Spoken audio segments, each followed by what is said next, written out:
Hello students. अभी तक हमने सीखा कि कोई भी बॉडी रेस्ट में कब होती है या कोई भी बॉडी मोशन में कब होती है।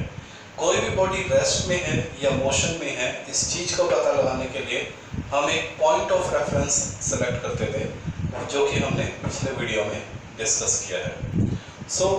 उसके बाद रेस्ट और मोशन के बाद हमने एक चीज़ और सीखी थी कि किसी भी ऑब्जेक्ट को हम पॉइंट ऑब्जेक्ट कैसे मानते हैं। तो वहाँ हमने आपको बताया था कि किसी भी बॉडी के मोशन को एक्सप्लेन करते वक्त अगर हम बॉडी की शेप और साइज को कंसीडर नहीं करते हैं तो इन दैट केस उसका जो बॉडी है वो क्या कहलाएगी, पॉइंट ऑब्जेक्ट कहलाएगी। ओके, या हम इस बात को ऐसे कह सकते हैं कि अगर किसी बॉडी की शेप और साइज उसके मोशन को इफेक्ट नहीं करती है तब भी हम उसको क्या बोलेंगे, पॉइंट ऑब्जेक्ट।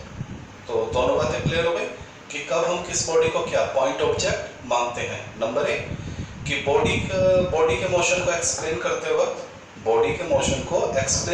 वक्त हम बॉडी की शेप और साइज को कंसीडर नहीं करते हैं। ओके, मान लीजिए एक ट्रेन अगर दिल्ली से बॉम्बे जाती है तो दिल्ली और बॉम्बे के बीच की जो डिस्टेंस है वो काफ़ी ज़्यादा है और उस डिस्टेंस के मुकाबले ट्रेन की लेंथ क्या है, बहुत ही कम है। तो जब हम ट्रेन का मोशन दिल्ली और बॉम्बे के बीच में लेंगे, दो स्टेशन के बीच में, तो तब हम ट्रेन की लेंथ को कंसीडर नहीं करते हैं। तो उस केस में ट्रेन क्या होगी, पॉइंट ऑब्जेक्ट। लेकिन वही ट्रेन जब एक पुल को या किसी ट्री को क्रॉस करती है तो उस वक्त हम ट्रेन की लेंथ को कंसीडर करते हैं, तो उस केस में ट्रेन क्या होगी, पॉइंट ऑब्जेक्ट नहीं है। तो ये सारी बातें हमने डिस्कस कर दी। ओके, तो आज हम स्टार्ट करते हैं अपना नया टॉपिक।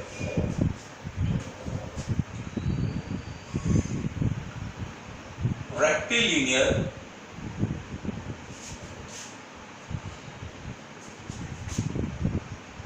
मोशन। क्या होता है रेक्टिलिनियर मोशन?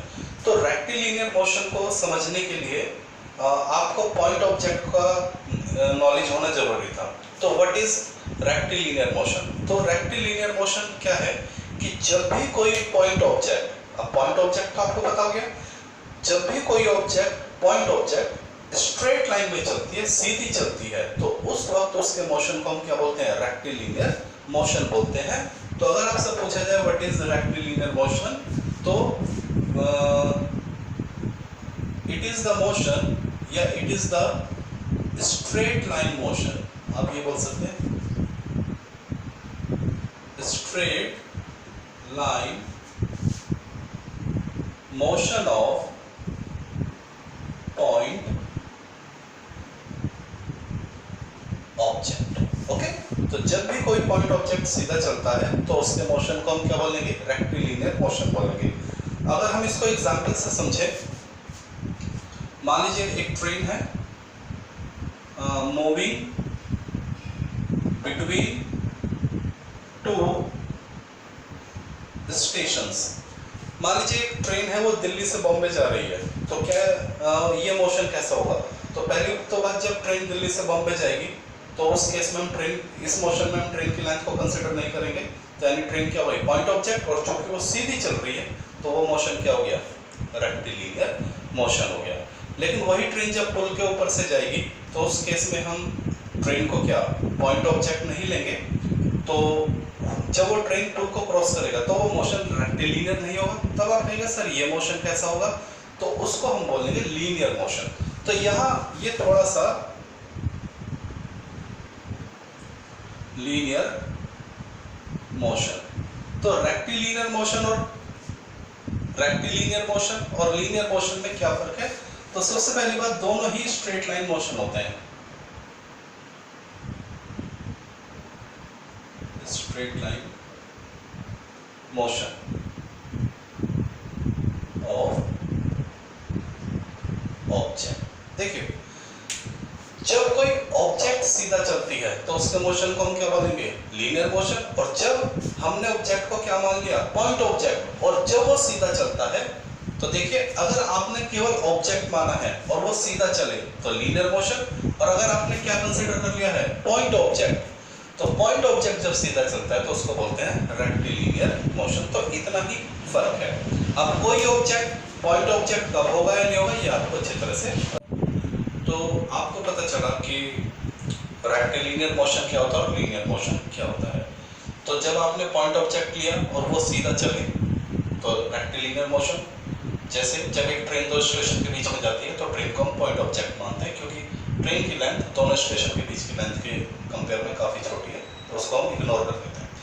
लेकिन अगर वही ट्रेन किसी ब्रिज के ऊपर से जाए तब हम ट्रेन की लेंथ, तब मोशन को एक्सप्लेन करने के लिए हम ट्रेन की लेंथ को कंसिडर करते हैं।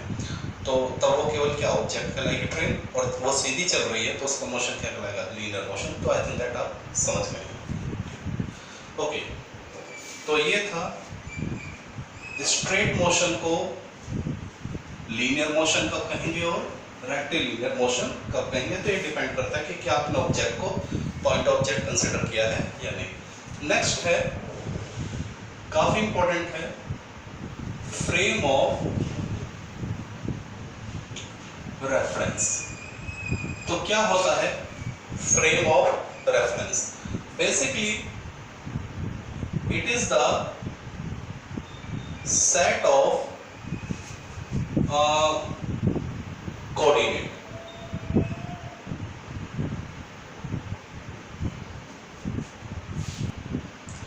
तो frame of reference it is the set of coordinate.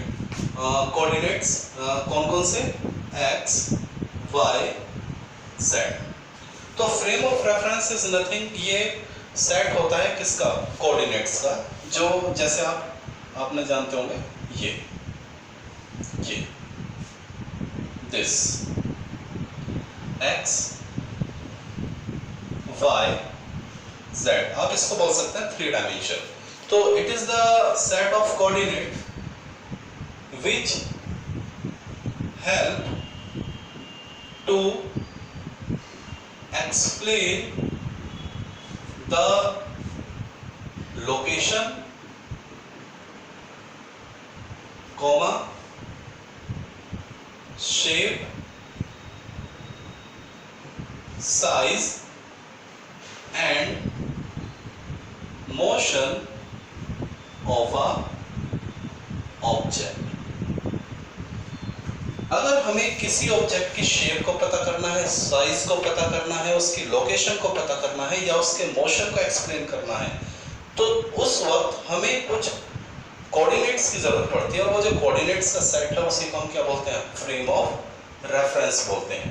Okay, इस चीज को अगर हम ऐसे समझें, जैसे अर्थ हमारे लिए फ्रेम ऑफ रेफरेंस है, यानी हम जो जितने भी अपनी डेली लाइफ में मेजरमेंट करते हैं कि कोई चीज कहाँ है या किधर है या कैसे चल रही है, वो तो उस चीज के लिए हम सारी जो हमारी कैलकुलेशन है वो किसके बिहाफ पर है, अर्थ के बिहाफ पर है। तो अर्थ हमारा क्या हो गया, फ्रेम ऑफ रेफरेंस। ओके, और अगर हम अर्थ की बात करें तो हम अर्थ के लिए फ्रेम ऑफ रेफरेंस क्या हो गया, सोलर सिस्टम। क्योंकि तो अगर हमें अर्थ के बारे में कोई भी बात बोलनी है कि अर्थ किस डायरेक्शन में चल रही है, किस वेलोसिटी से चल रही है, तो हम अर्थ के पूरे मोशन को कंसीडर करते हैं अपने सोलर सिस्टम में। तो सोलर सिस्टम किसके लिए फ्रेम ऑफ रेफरेंस हो गया, अर्थ के लिए। और अगर हम अपने सोलर सिस्टम के बारे में बताना चाहते हैं तब हम फ्रेम ऑफ रेफरेंस लेते हैं गैलेक्सी को, क्योंकि हमारा सोलर सिस्टम किसके अंदर है, गैलेक्सी के अंदर। ओके, तो अब मैं इसके छोटे से एग्जांपल से आपको समझाना चाहूँगा फ्रेम ऑफ रेफरेंस के लिए।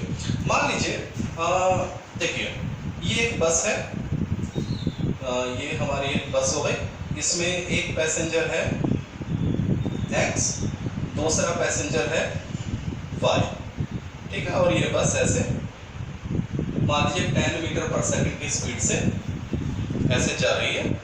ओके, और यहाँ पर एक मान लीजिए कोई पर्सन है z।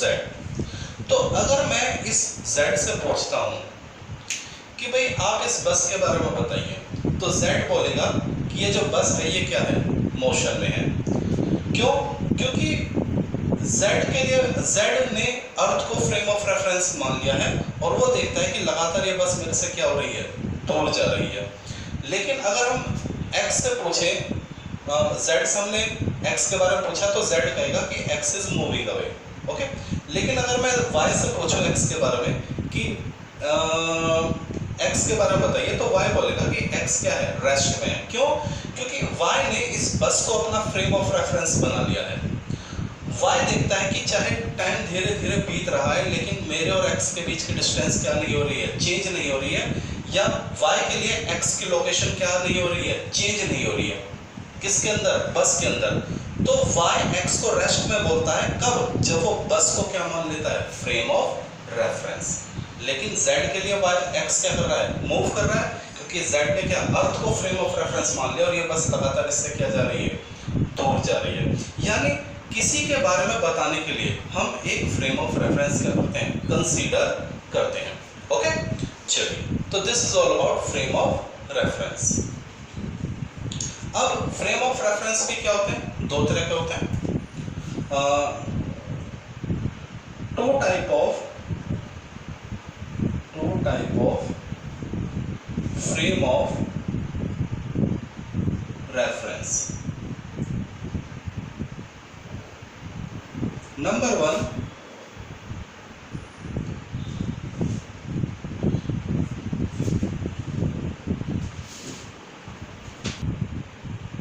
ओके, नेक्स्ट इज, हमने आपसे कहा कि we have the two type of frame of reference.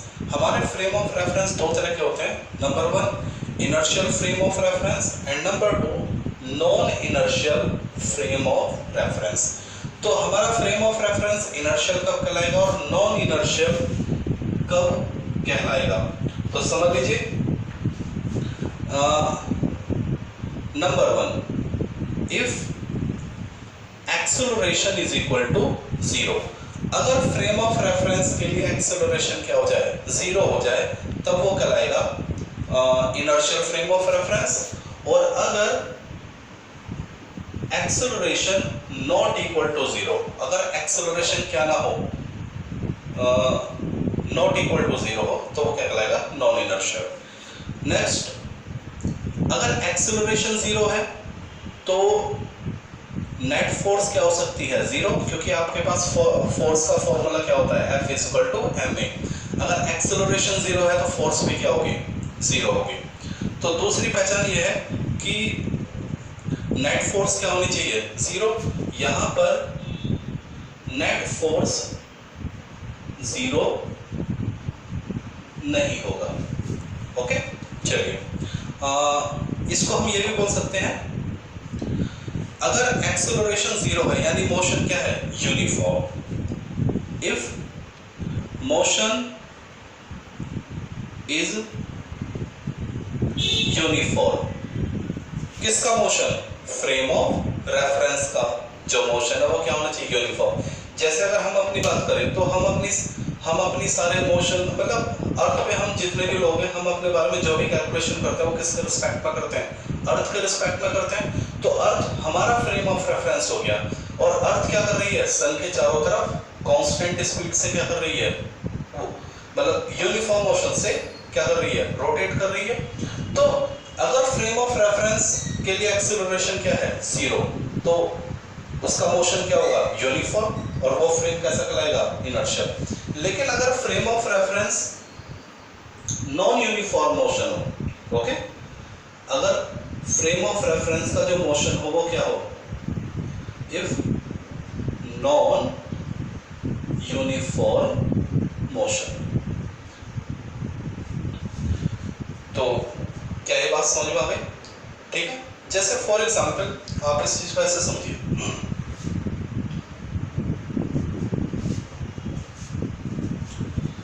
ये एक बस है, ठीक, और ये बस मूव कर रही है 10 मीटर पर सेकंड से, ठीक है। और ये एक काम करते हैं, सबसे पहले हम इसको ले लेते हैं रेस्ट पे। जो बस है वो क्या है, रेस्ट पे है, और इस बस के अंदर मान लीजिए ये कोई पेंडुलम है। समझिए, हमारे पास एक बस है, बस क्या है, रेस्ट पर है, और इस बस के अंदर क्या है, एक पेंडुलम। तो देखिए, 9 बजे बस भी रेस्ट पे और इसके अंदर का पेंडुलम भी क्या, रेस्ट पे। 9:01 में बस भी रेस्ट पे, इसके अंदर का पेंडुलम भी क्या, रेस्ट पे। बात समझा भाई? तो इस पेंडुलम के लिए, ये पेंडुलम कितनी हाइट पर है या जो भी इस पेंडुलम की लोकेशन है वो हम बस के अंदर बताएंगे। तो इस पेंडुलम के लिए बस क्या हो गई, फ्रेम ऑफ रेफरेंस। क्लियर हो गया।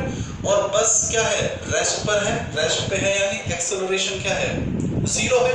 तो इस पेंडुलम के लिए इस बस के अंदर आपने देखा ना, कई बार कुछ लोग अपनी गाड़ी में हनुमान जी या ग्रेप्स या कुछ इस तरह का हैंगअप कर लेते हैं, ठीक है ना, गाड़ियों में लगा रहता है। तो इस पेंडुलम के लिए बस क्या है, रेस्ट पे है, यानी एक्सेलरेशन क्या है, 0।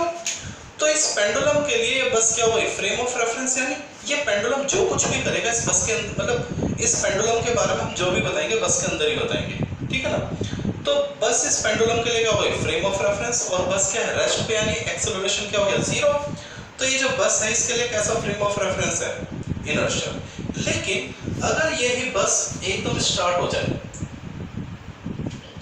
इसको हम क्या करते हैं, स्टार्ट करते हैं। तो आप मुझे बताइए, एक बस रुकी हुई है और जैसे ही हम बस को स्टार्ट करते हैं, बस रुकी हुई है, पेंडुलम भी रेस्ट पे है, लेकिन जैसे ही बस को स्टार्ट किया गया, क्या आप बता सकते हैं कि इस पेंडुलम के साथ क्या होगा, समझ गए होंगे।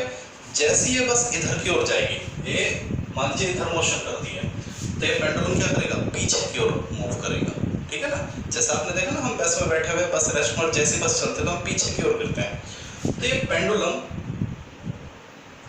ऐसे पीछे की ओर जाएगा। तो जब ये बस स्टार्ट होती है, तो इस बस को स्टार्ट करने के लिए क्या करना पड़ेगा, एक फोर्स लगाना पड़ेगा। बस को स्टार्ट करना है, यानी क्या लगाना है, फोर्स लगाना है, यानी फोर्स है, फोर्स 0 नहीं है। तो उस वक्त इस पेंडुलम के लिए बस क्या हो जाएगी, नॉन इनर्शियल फ्रेम। ओके, क्या ये बात समझ में? तो this is all about frame of reference क्या होता है, और ये कितने तरह के होते हैं, इनर्शियल एंड नॉन इनर्शियल। तो आप जितना ज्यादा इसको थोड़ा सा आगे चल के धीरे धीरे आप इसको और अच्छी तरह से समझेंगे। चलिए, this is all about frame of reference. Now हम पढ़ेंगे टाइप ऑफ मोशन।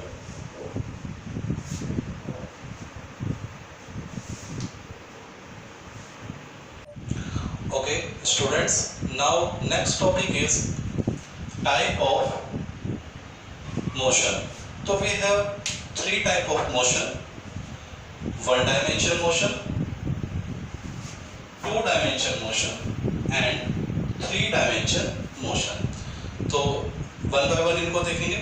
तो क्या होता है वन डायमेंशन मोशन? तो मैंने आपको बताया था, किसी भी बॉडी के मोशन को एक्सप्लेन करने के लिए सबसे पहले हमें क्या कंसीडर करना पड़ता है, फ्रेम ऑफ रेफरेंस। और फ्रेम ऑफ रेफरेंस क्या होते हैं, सेट ऑफ कोऑर्डिनेट। तो अगर किसी बॉडी के मोशन को एक्सप्लेन करने के लिए केवल आपको तीनों में से किसी भी एक कोऑर्डिनेट की जरूरत पड़े, या किसी भी एक एक्सिस की, या तो एक्स, वाई या Z, if we need only one coordinate to explain the motion of object, तब उस मोशन को हम क्या बोलेंगे, one dimension motion. For example देख लीजिए, जैसे ये रोड है और इस रोड पर ये एक अभी हम समझा देते हैं।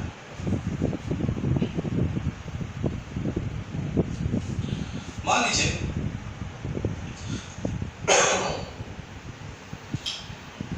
ये एक बस है, ओके, और ये बस एक सड़क पे ऐसे ये जा रही है, ये ठीक, ये इसके अंदर, ठीक।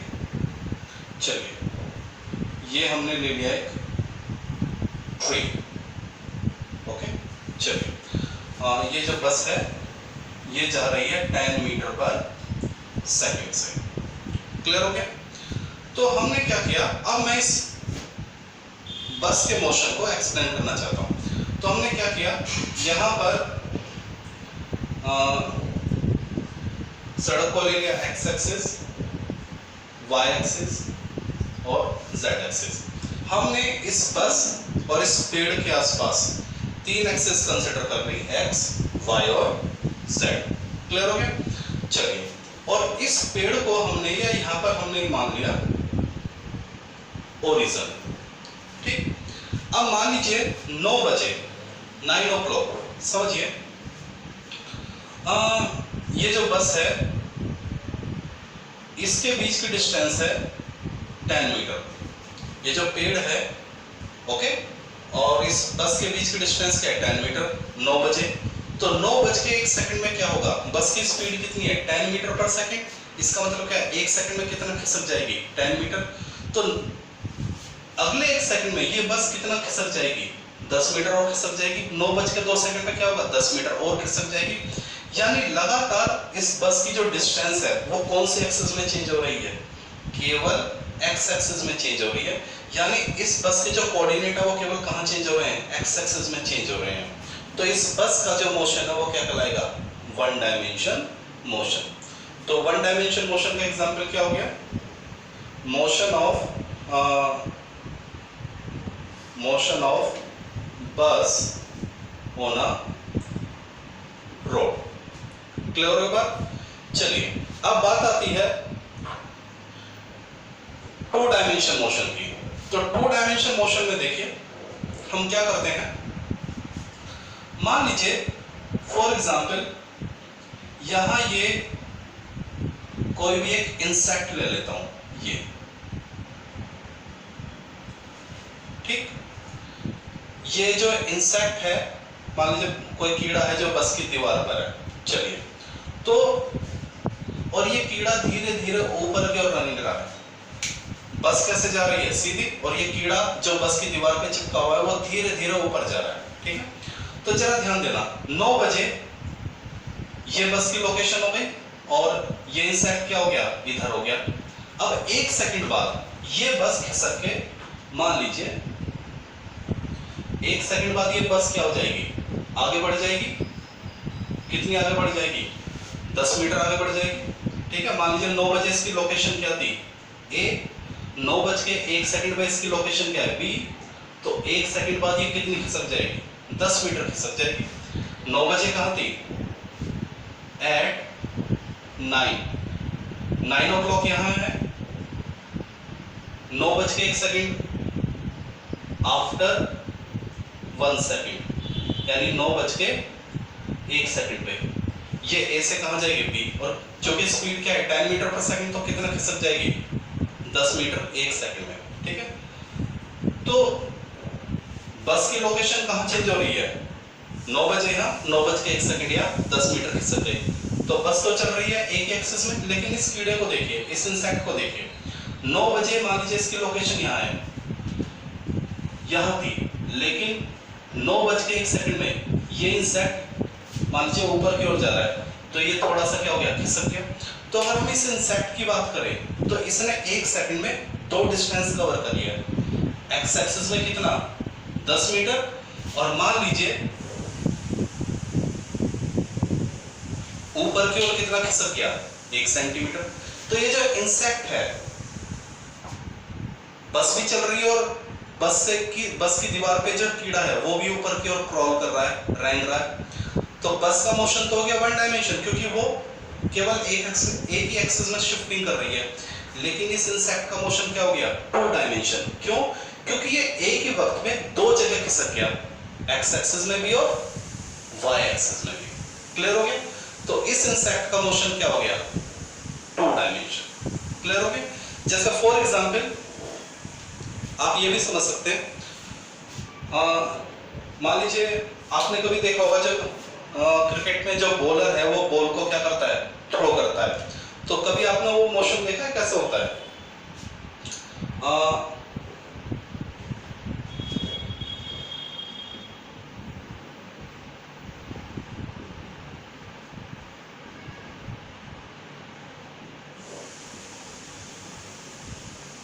देखिए जब बॉल को थ्रो किया जाता है तो बॉल ऐसा आता है, ग्राउंड को हिट करता है और आगे निकल जाता है। तो बता सकते हैं बॉल क्या कर रही है, ये बॉल एक ही वक्त में 2 डायरेक्शन में चल रही है। पहले ये नीचे आती है और हिट करने के बाद ये ऊपर की ओर है, यानी वर्टिकली डाउनवर्ड और वर्टिकली अपवर्ड, लेकिन हॉरिजॉन्टल भी चल रही है। तो यानी जो बॉल होती है वो एक ही वक्त में दो डायरेक्शन में चलती है। तो बॉल का मोशन क्या हो गया, 2 डायमेंशन मोशन। बस का मोशन, बस चल रही है, वन डायमेंशन मोशन, लेकिन बस की दीवार, चलती हुई बस की दीवार पर एक कीड़ा चिपका हुआ है और वो क्रॉल कर रहा है, तो उसका मोशन क्या हो जाएगा, टू डायमेंशन, क्योंकि वो एक्स में भी चल रहा है, वाई में भी चल रहा है। ये बात समझ आ गई। तो जब किसी मोशन का एक्सप्लेन करने के लिए हमें टू डायमेंशन की जरूरत पड़ती है तो वो क्या कहलाता है, two dimension motion. Okay, last, अगर किसी मोशन को जैसे, तो इसके एग्जांपल क्या बनेंगे, आप लिख सकते हैं इसका एग्जांपल, मोशन ऑफ बॉल, ठीक है, बॉल का मोशन, या motion of a insect in moving बस, ऐसे भी बोल सकते हैं। चलिए, अब बात आती है थ्री डायमेंशन मोशन की। तो थ्री डायमेंशन मोशन क्या है कि अगर किसी ऑब्जेक्ट के मोशन को एक्सप्लेन करने के लिए हमें तीन कोऑर्डिनेट की जरूरत पड़े, जैसे हुआ क्या, इस बस में मान लीजिए ये एक बच्चा था और इस बच्चे के हाथ में ये एक बैलून है, बैलून, ओके। बस के अंदर एक बच्चा है, बच्चे के हाथ में क्या है, बैलून, और बच्चा क्या करता है, उस बैलून को छोड़ देता है, ठीक है। तो एक सेकंड बाद बस इधर खिसक गई, बच्चा अभी भी उसके अंदर बैठा हुआ है और उसने जो बैलून छोड़ा, मान लीजिए यहां इसने एकदम बैलून को छोड़ दिया, तो बस तो आगे खिसक गई और वो बैलून ऐसे हवा में ऐसे जा रहा है। यहां इस बच्चे ने इस बैलून को मान लो विंडो से ऐसे करके छोड़ दिया, तो बस तो आगे खिसक गई, बस सीधी चल रही है, ये कीड़ा सीधा भी चल रहा है और धीरे धीरे ऊपर भी चल रहा है। इस बैलून का क्या होगा, तो इस बैलून की जो शिफ्टिंग हुई है वो तीनों जगह हुई है, एक्स एक्सिस में भी, वाई एक्सिस में भी और जेड एक्सिस में भी। तो थ्री डायमेंशन मोशन का मैं आपको एक शॉर्टकट बता देता हूं, कंफ्यूजन नहीं होगा, एक लाइन में क्लियर कर देता हूं। हर वो चीज जो मोशन कर रही है और उसका कांटेक्ट अर्थ से नहीं हो, समझ लीजिए, अगर कोई भी मोशन थ्री डायमेंशन कब होगा, एक बॉडी मोशन कर रही है और उस बॉडी का कांटेक्ट अपने फ्रेम ऑफ रेफरेंस से ना हो, तब उस बॉडी का जो मोशन है वो क्या कहलाएगा, थ्री डायमेंशन। फॉर एग्जांपल, ये जो बैलून है, हमारी अर्थ, हमारा जो एटमॉस्फेयर है वो इसके लिए क्या कहलाएगा, फ्रेम ऑफ रेफरेंस। तो बैलून अब कहां गया, एयर में, उसका अर्थ से कोई कांटेक्ट नहीं है, तो बैलून का जो मोशन है वो क्या कहलाएगा, थ्री डायमेंशन। सिमिलरली एक एरोप्लेन उड़ रहा है, तो उसका अर्थ से तो कोई कांटेक्ट नहीं है, लेकिन अर्थ उसके लिए क्या है, फ्रेम ऑफ रेफरेंस, क्योंकि उसका जो पूरा मोशन एक्सप्लेन होगा वो अर्थ के रिस्पेक्ट में ही होगा, लेकिन अर्थ से उसका कोई कांटेक्ट नहीं है, इस तो वो क्या हो गया, थ्री डायमेंशन। आसमान में एक पतंग उड़ रही है, तो पतंग का भी मोशन क्या हो गया, थ्री डायमेंशन। एक बर्ड उड़ रही है तो उसका भी क्या हो जाएगा, मोशन, थ्री डायमेंशन। यानी अगर बॉडी का कांटेक्ट अपने फ्रेम ऑफ रेफरेंस से नहीं है, ओके, या स्पेस में बॉडी चल रही है, तो उसको हम क्या बोलेंगे, थ्री डायमेंशन मोशन। तो आपको समझ में आ जाएगा। तो थ्री डायमेंशन के एग्जांपल क्या हो जाएंगे, motion of balloon, comma bird, comma kite, aeroplane, etc. So this is all about one dimension motion, two dimension motion and three dimension motion.